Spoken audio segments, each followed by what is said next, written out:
اللهم محمد في جميع أفعاله ومحمد اللهم صل عليه مع صحبه وآله صلاة تكون لك رضاء ولحقه أداء.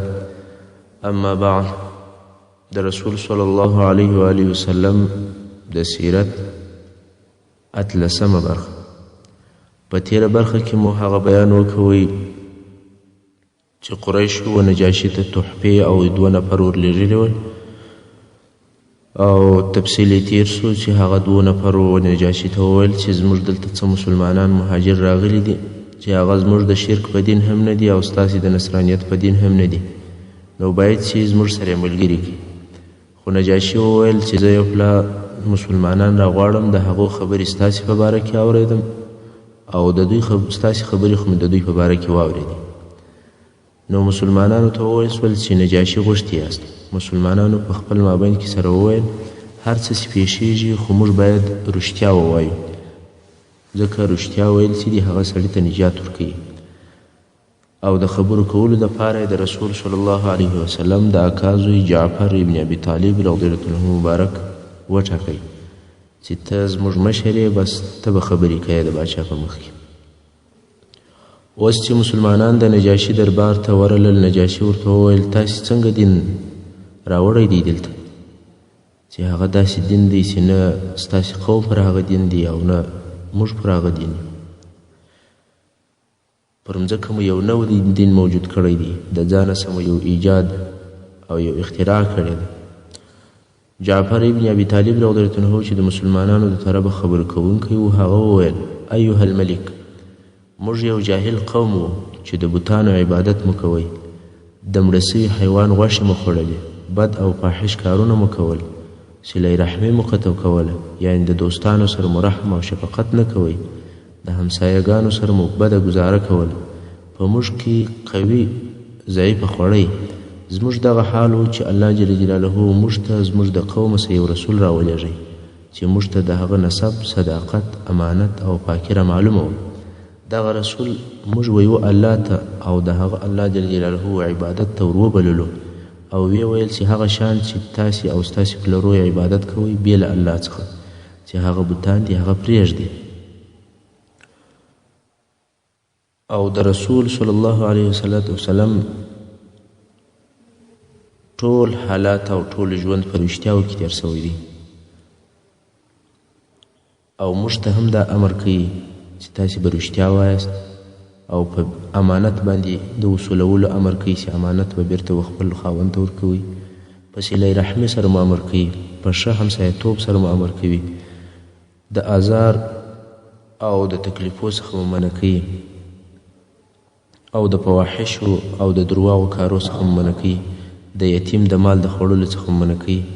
او موږ یې امر کړي یو چې یوازې به د یو الله جل جلاله عبادت کوئ، هیڅ شریک به ورته نه نیسئ. موږ یې د لمانځه په ادا کولو او د صدقې په ورکولو او د روژې په نیولو امر کړي یو.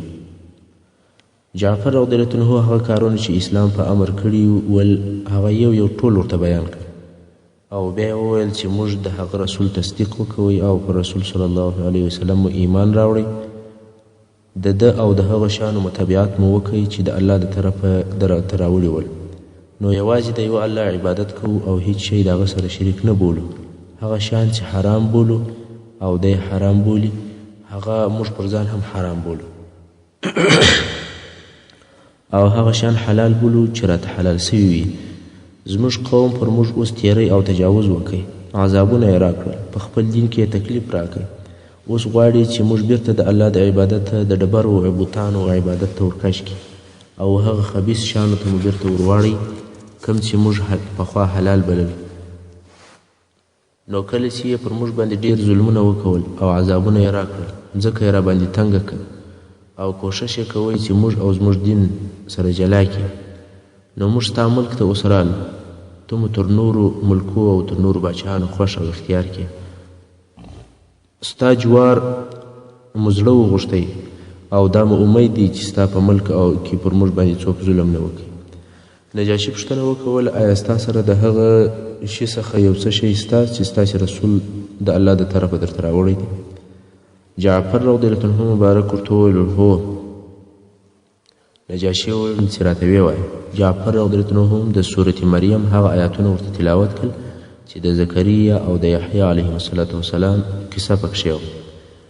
نجاشي دومره وژړل چې ږیره یې په اوښکو لنده سوه او هغه نصارا او علما چې اساقفه ورته ویل کېږي هغه هم د قرآن مجید په اورېدلو سره وژړل. بیا نو نجاشي دوی ته وویل والله دغه کلام او هغه کلام چې عیسی علیه السلام راوړی دی دواړه د یوه طاقه یا د یوه کړکینه څخه راوتلي. دغه د زکریا او د یحیی علیهم السلام کیسه د نصاراو سره موجوده وه، مګر د قرآن شریف الفاظ او د بیان طریقه معجزه ده. پر نجاشي ډیر تاثیر وکړي. نجاشي د عمرو ابن العاص او د عبدالله ابن ربیعه طرف ته مخ ور واړوي چې دا هغه د مشرکانو قاصدین دي او ورته ویې ویل اولیا والله هیڅ کله به دوی تاسې ته در تسلیم نه کړم. نجاشي مسلمانانو ته وویل ورځئ بېغمه کښېنئ، والله قریشو ته مو هیڅ کله نه ور تسلیموم.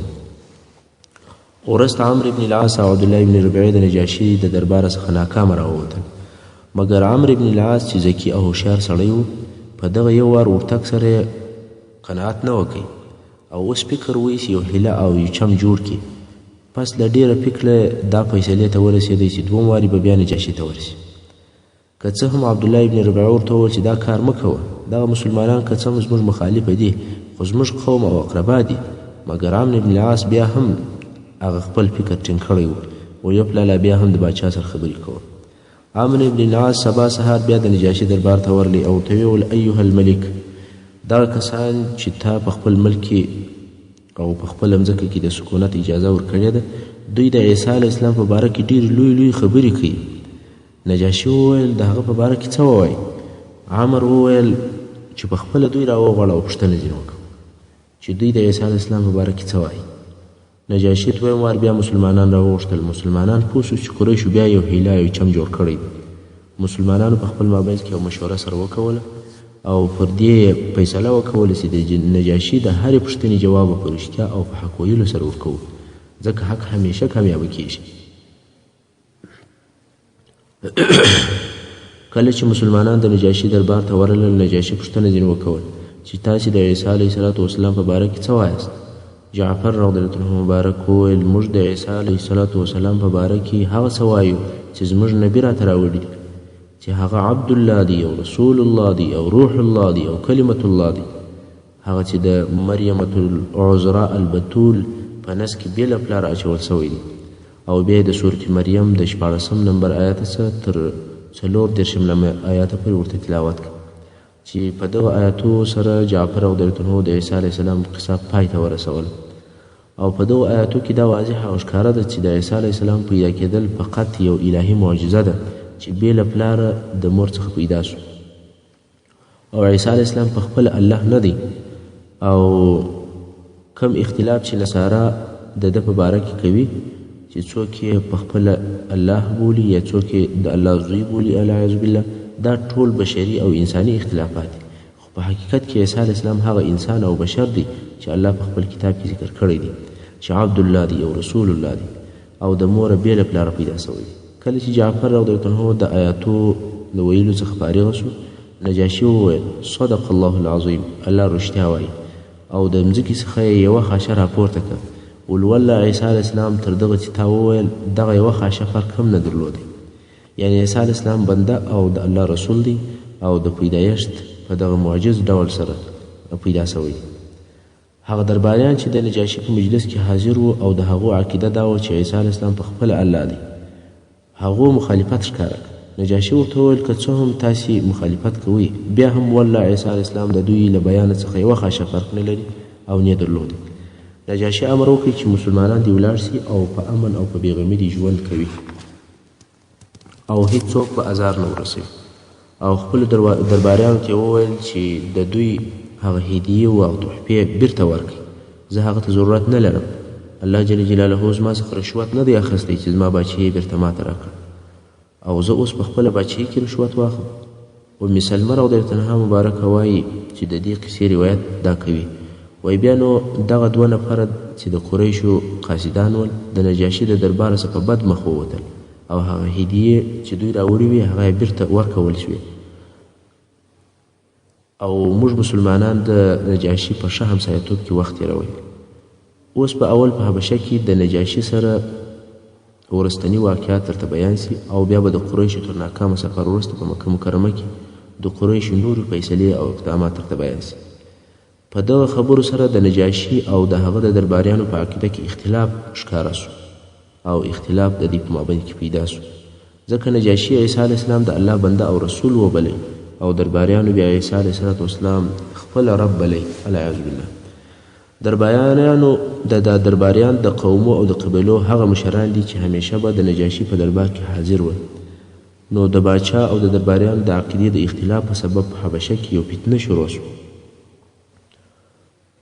درباریان په دې واقعه ډیر ناراضه دي چې نجاشي ولې د دوی د عقیدې څخه مخالف خبرې کوي، مګر نجاشي عالم و، یوازې باچا او امیر نه و بلکې د نصاراو ډیر لوی عالم هم و.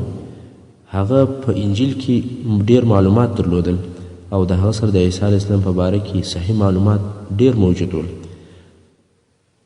نو خود د باچا او د درباریانو په مابین کې ورځ په ورځ اختلاف زیاتېدی. په دغه وختو کې به نجاشي د جعفر رضی الله عنه سره ملاقاتونه کول په پټه، او جعفر رضی الله عنه به د اسلام او د اسلام احکام ورښول. څو نجاشي په پټه مسلمان شو او پر رسول صلی الله علیه وسلم باندې ایمان راوړ او د قرآن مجید لیکلي سوي ورقې به د جعفر رضی الله عنه څخه زده کول. په دغه موده کې د باچا او د درباریانو اختلاف نور هم شدید شو. نجاشي وویل چې د درباریانو اختلاف دون شدت لري نو باید چې د دې یو چاره وسي، ځکه د دې اختلاف په وجه باندې د بادشاهي کمزوري کیږي. نو یو ورقه چې په هغه کې قرآن شریف لیکل سوی و هغه یې تر خپلو کالو لاندې په ځیګر پورې وشنلول او بیا ټول درباریان راټول کړل او ورته ویې ویل تاسې ته څه پیښه ده؟ وینم چې په فتنه او په بې اتفاقۍ کې اخته یاست. درباریان وویل ته د عیسی علیه السلام په باره کې داسې خبرې کوې چې هغه خبرې زموږ د عقیدې سره ډېر فرق لري. نجاشي وویل تاسې د عیسی علیه السلام په باره کې څه وایاست؟ درباریان وویل موږ وایو چې عیسی علیه السلام د الله زوی دی. العیاذ بالله. نجاشي لاس پر ځیګر کښېښوی او ویې ویل چې زه پر دغه یم. مقصد یې هغه قرآن مجید و چې د ده تر کالو لاندې یې ایښی، مګر په ظاهر هغو ته دا ښکاره سوه چې یعنې زه ستاسې پر دغه خبره یم او قسم یې هم بیا یاد کړ چې زه هم پر دغه یم. موضوع لږ سر سپکه سوه، خو مګر بیا هم ځینې درباریان په شک او په تردد کې دي او وضع پوره نه ده ارامه. څو د حبشیانو یو قومي مشر د څو نفرو درباریانو سره یو ځای سو او د لښکر د مشرانو څخه هم څو نفر د ملګري سول. د نجاشي پر ضد یې د جنګ اعلان وکړ. د نجاشي لښکر دوې حصې وویشل سو، یوه ډله د مخالفینو وه او بله ډله د نجاشي ملګري وه، او د نجاشي او د مخالفینو په مابین کې جنګ شروع شو. د جنګ میدان د یو ولی او یا د یو برداري نهر چې دریاب غوندې دی د هغه پر غاړه باندې و او مسلمانان د دې نهر پر هغه بله غاړه باندې اوسېدل.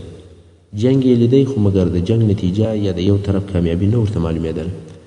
نو مسلمانان وویل چې څوک به د جنګ خبر او نتیجه موږ ته راوړي چې څوک کامیابه کیږي او څوک ماته خوري.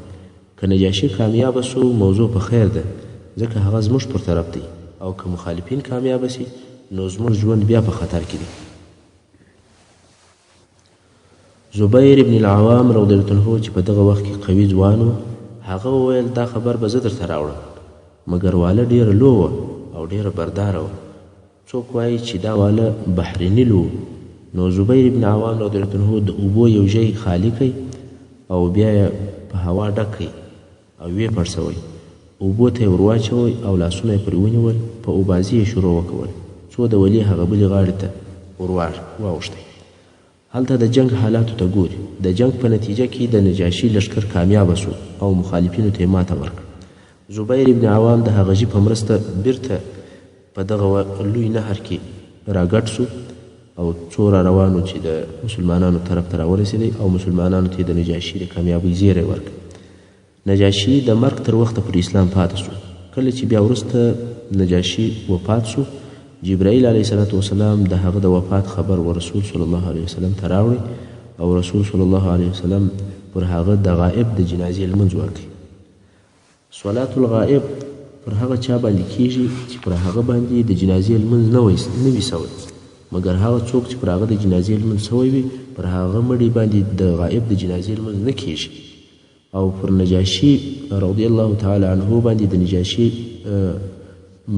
دا لمونځ ځکه فرض شو ځکه دی په نصاراو کې وو او په حبشه کې وو. حبشه ټول نصارا ول، نو هغو لمونځ نه و پر کړی، ځکه رسول صلی الله علیه وسلم او صحابه کرامو د مدینې شریف څخه لمونځ پر وکړ. دا د نجاشي د اسلام کیسه او هغه واقعې وې چې مهاجر مسلمانانو ته په حبشه کې پیښ سوي وي. اوس به بیرته مکې مکرمې ته ولاړ شو. کله چې عمرو بن العاص او عبدالله بن ربیعه د حبشې له ناکامه سفره څخه مکې مکرمې ته راغلل او د قریشو هغه چم او حیله کوم چې د مهاجر مسلمانانو دپاره یې جوړه کړې وه بې فایدې او بې معنا وګرځېده. قریش پوه سو چې دوی تر خپلو حدودو د باندې څه نسي کولی او دلته په مکه مکرمه کې هم د دوی ژوند تریخ دی. دا حال نور نسي زغملی، نو یو ډیره خطرناکه مشوره وکول. ولموږ له دې شره تر هغو پورې نسو خلاصېدلی تر څو چې محمد صلی الله علیه وسلم په تمامه معنا د دعوته منع نه کړو، یا دا چې ویې وژنو. خو دا کار د دوی په وسه نه و پوره، ځکه ابو طالب د قریشو او د رسول الله صلی الله علیه وسلم په منځ کې ولاړ دی او د رسول صلی الله علیه وسلم پوره ساتنه کوي. نو قریشو دا خوښه وبلله چې په دې باره کې د ابو طالب سره د جدي خبرو کول ضرورت دی. ابو طالب ته د قریشو دویم وارې ورتګ. د قریشو مشران او سرداران د دویم وار دپاره ابو طالب ته ورله او ورته ویې ویل یا ابا طالب، ته په موږ کې مشر د شرف او د مقام خاوند یې. موږ د مخه ستا څخه وغوښتل چې وراره دي د دې دعوت او د دې بېځایه خبرو څخه منع کړه، خو تا نه کوي منع. نور نو د قریشو په مابینځ کې فتنه مه جوړوه. په والله موږ پر دې حال باندې نور صبر نسو کولی چې زموږ پلرو ته بد ویل کېږي، پر الها یا خدایانو مو عیبونه ویل کېږي، دین مو عبث او بیکاره بلل کېږي. یا دې وراره زموږ څخه منع کړه، یا دا چې ته او دی دواړه زموږ مقابل طرف یاست. نور نو موږ تر هغو ارام نه کښېنو چې یو د دغو دوو ډلو څخه هلاک نه سي، یعنې یا موږ نه ووژل سو یا تاسې ونه وژل سئ. دغه وعدې او تهدیدونه و ابو طالب ته لوی او خطرناک معلوم سو او پوه سو چې د نور د قریشو او د عبدالمطلب د اولادې په مابینځ کې یو فتنه جوړېږي.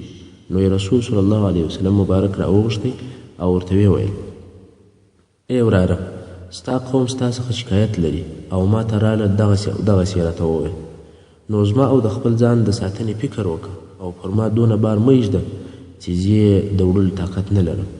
دغه موضوع باید چې حل سي، یا داسې چې ته چپ سي یا بله لار وسنجو. دا نه د صحیح خبره په دغسې حال باندې پاتې وي او په آخر کې لو فتنه ځینې جوړه شي. د رسول صلی الله علیه وسلم مبارک دا خیال او ګمان سو چې اکا مې زما د مرستې څخه لاس اخلي او اوس زما کومک نه کوي او زما د کومک کولو څخه عاجزه سو. نو یې وویل ای اکا، په والله که کفار زما په راسته لاس کې لمر او په چپه لاس کې سپوږمۍ کښېږدي او راته ووایي چې دغه کار یعنې د دین تبلیغ او د اسلام دعوت پرېږده، تر هغو بیا نه پرېږدم چې یا به د دې دین اظهار او ښکاروالی کېږي یا به زه هلاکېږم. بیا نو رسول صلی الله علیه وسلم مبارک وژړل او د اکا څخه په خواشیني سره ولاړ سو او روان سو. ابو طالب چې ډېره مهربانه اکا و او د رسول صلی الله علیه وسلم پر خواشیني کېدو یې طاقت نه درلودی، پسې ورغږ یې کړی. رسول صلی الله علیه وسلم چې مخ ورته راواړوه، اکا یې ورته وویل ای وراره، ورځه هر څه چې دې خوښه وي هغه وایه، په والله هیڅ شی او هیڅ څوک به نه در پرېږدم او هیڅ چاته به دې تسلیم نه کړم. او بیا یې دغه شعرونه وویل والله لن يصلوا إليك بجمعهم حتى أسجدوا في التراب دفينا فاصدع بما تؤمر فاصدع بأمرك ما عليك غضاضة وأبشر وقر بذاك منك عيونا. یعنی په والله ټول قریش به په خپل ټول قوت او طاقت سره تا ته در ونه رسېږي او په تا به هیڅ ونه کوي تر څو چې زه په خاورو کې نه یم ښخ سوی، او په عزم او په همت سره به ستا کومک کوم او ته په عزم او په همت سره خپل د دعوت کار کوه. پر تا هیڅ خطر او ملامتیا نشته او زه خپل هم دا وعده در سره کوم او تا ته زیری در کوم او ستا سترګې دې په دې زیري باندې یخې وي، یعنې د زړه مراد به دې حاصل سي او خوشحاله به سي چې زړه دې غواړي هغه وکړه. دا هغه قومي اتحاد او اتفاق و چې د هغه په سبب یې د رسول صلی الله علیه وسلم ملاتړ او تایید کوئ. چې همدغه د ابو طالب ملاتړ او مرسته د رسول صلی الله علیه وسلم د دعوت او د اسلام د دین د اظهار او د هغه د قوت او د طاقت سبب وګرځېدی او د ابو طالب د اسلام د قوت یو منبع او مصدر بلل کیږي. رسول صلی الله علیه وسلم نور هم دعوت په نشرولو کې زیاتوالی وکړي، و ډلو ته و حاجانو ته و افرادو ته، هر چا ته بېله تردده او بېله بېلې توحید او اسلام بیانوي. قریشو ولیدل چې محمد رسول الله صلی الله علیه وسلم نور هم خپل دعوت نشروي، نو پوه شو چې ابو طالب نه غواړي چې محمد صلی الله علیه وسلم منع کړي یا د رسول صلی الله علیه وسلم د ساتنې څخه لاس واخلي، او همدغه ابو طالب دی چې د قریشو د تفرقې او د دښمنۍ سبب دی. اوس نو ابو طالب ته د قریشو دریم واري ورتګ، دریم واري بیا قریشو سره راټول سول او ابو طالب ته ورغلل. دا واري یو عجب وړاندیز یا پیشنهاد ورسره راوړی و. هغه دا چې د قریشو د ځوانانو څخه یو ښایسته ځوان ورسره راوستی چې عمار ابن ولید ابن مغیره نومېدی، د خالد ابن ولید ورور و. دغه ځوان د نامه، شرف او نسب خاوند و، ښایسته او مالداره ځوان و.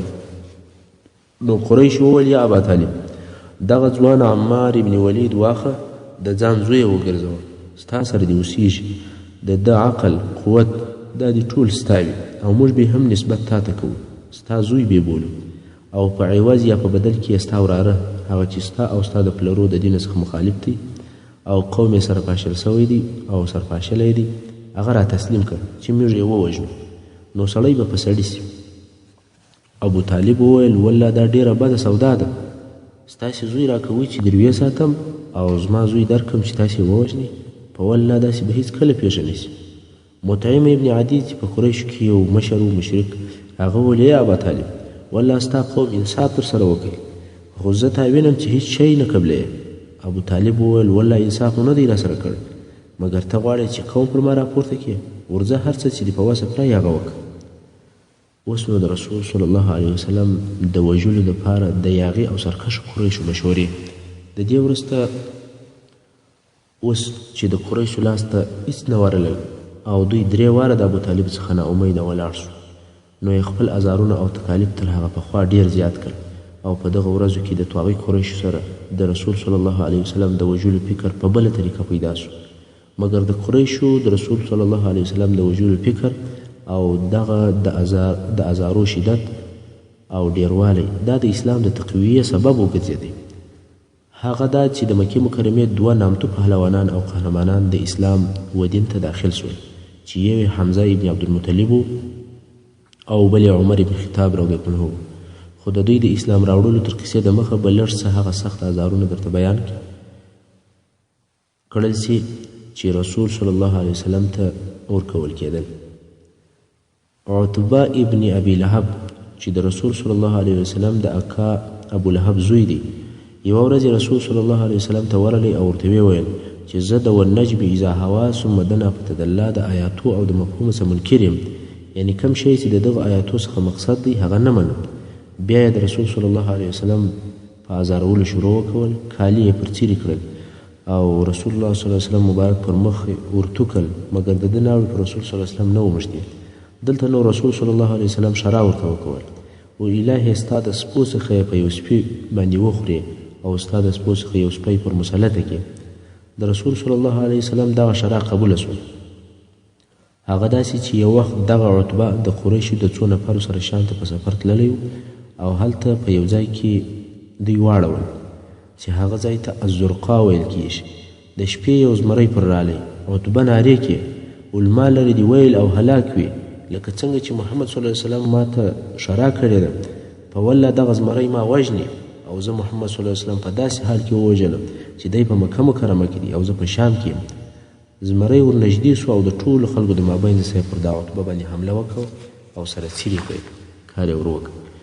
د قریشو د قاتلانه اعمالو څخه یو هم هغه و چې رسول صلی الله علیه وسلم په حرم شریف کې لمونځ کوی، د سجدې په وخت کې عتبه ابن ابي معیط کافر رسول صلی الله علیه وسلم پر مبارکه غاړه باندې پښه ور کښېښوله، تر دونه وخته پرې کښېښله چې قریبه و د رسول صلی الله علیه وسلم نه پس وخیږي. د هغو کارو سره چې پر دې دلالت کوي چې قریشو د رسول صلی الله علیه وسلم د وژلو اراده درلودله، یو هم هغه دی چې ابن اسحاق یې په یو اوږده حدیث کې روایتوي، وایي چې ابو جهل د قریشو د مشورو په یو مجلس کې وویل: یا معشر قریش، یعنی ای د قریشو ډلې یا قومه، تاسې وینئ چې محمد صلی الله علیه وسلم ته بل کار نه دی پاته بې له دې څخه چې زموږ پر دین باندې بد ووایي، پلرونه مو بېعقلان او ناپوهان وبولي، زموږ الهه یا خدایان په بدو نومو سره یاد کړي. زه خو نور صبر نسم ورته کولی. کمې لارې د حل او د صلح چې راسره موجودې وي هغه مو ټولې عملي کړي، خو هیڅ فایده یې ونه کوله. او اوس ما یو چاره سنجولې ده چې بې له هغه بله لاره نه لرو. قریش وویل: هغه چاره څه شته؟ ابو جهل علیه اللعائن الله وویل: زه محمد صلی الله علیه وسلم وژنم. زما د الله سره وعده ده چې یوه دونه ډبره به اخلم چې تر هغه ډبرې لو ډبره نسم اخیستلی. کله چې محمد صلی الله علیه وسلم په لمانځه کې سر په سجده کښېښوی، په هغه ډبره یې پر سر وهم او د هغه په وژلو سره به د هغه څخه خلاص شو. بیا نو ستاسې خوښه ده او ستاسې اختیار دی چې ما د عبدالمناف اولادیې ته ورتسلیموئ که مې دفاع کوئ. حتی که د عبدالمطلب اولاده ما مړ هم کړي، خو زه دغه کار کوم. ابو جهل د دې امت فرعون او د شیطاني اعمال.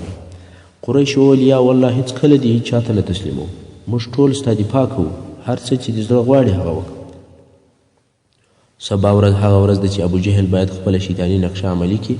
په سبا سهار کې قریش د خپل مجلس په ځای کې ناست دي او په دې انتظار دي چې اوس ابو جهل څه کړي. ابو جهل یو لوی ډبره ورسره کښېښوله او د رسول صلی الله علیه وسلم د راتګ انتظار کوي. رسول صلی الله علیه وسلم د خپل عادت سره سم په خپل کور کې اودس تازه کوي او بیا راله د کعبې شریف سره یې لمونځ کوي.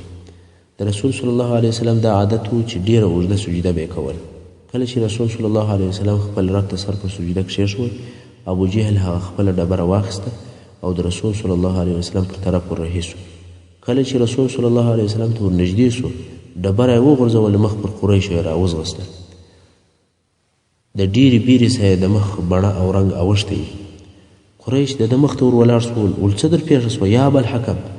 ده ویل: ایا تاسې نه ولیدل؟ قریش وویل: چیش مو نه ولیدل؟ ابو جهل وویل: هغه چې ما ولیدل تاسې نه ولیدل؟ قریش وویل: چیش دې ولیدل؟ حال ووایه. ابو جهل ولیدل چې ومې لیدل چې یو ځوان او غټ قوي او مست اوښ و زما پر طرف باندې را روان و، خوله یې خلاصه کړې وه، اوس یې غوښتل چې پر ما باندې حمله وکړي. قریش ورته وویل: ته پرتې وایه، موږ هیڅ شی نه دی لیدلی. ده وویل: قریبه وه چې ما ووژنې او تاسې نه دی لیدل.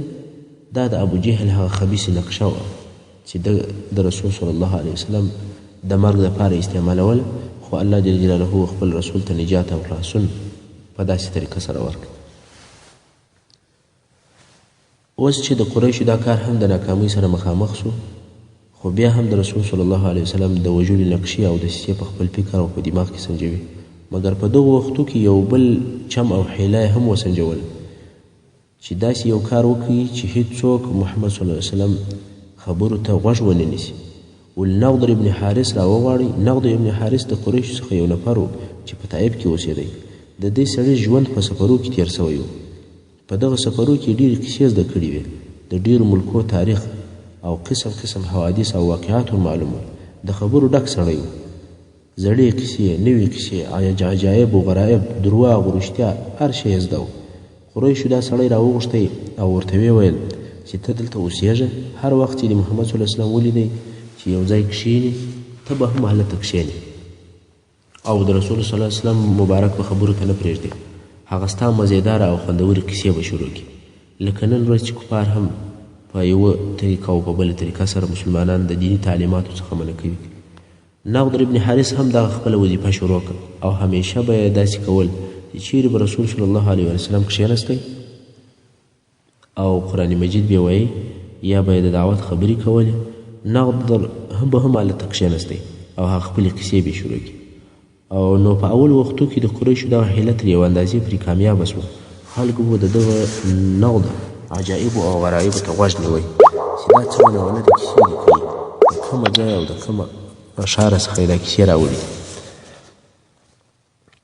مګر په آخر کې دغه د ده کار چې و هغه د ناکامۍ سره مخامخ سو، ځکه د ده کیسې باله بې خونده او زړې سوې او هغه د قرآن آیاتونه هغه خو ډېر عجایب خوند کې پکښې کې او ډېر بلاغت او فصاحت کې پکښې کې، نو خلک بیا نه ورسره کښېنستل.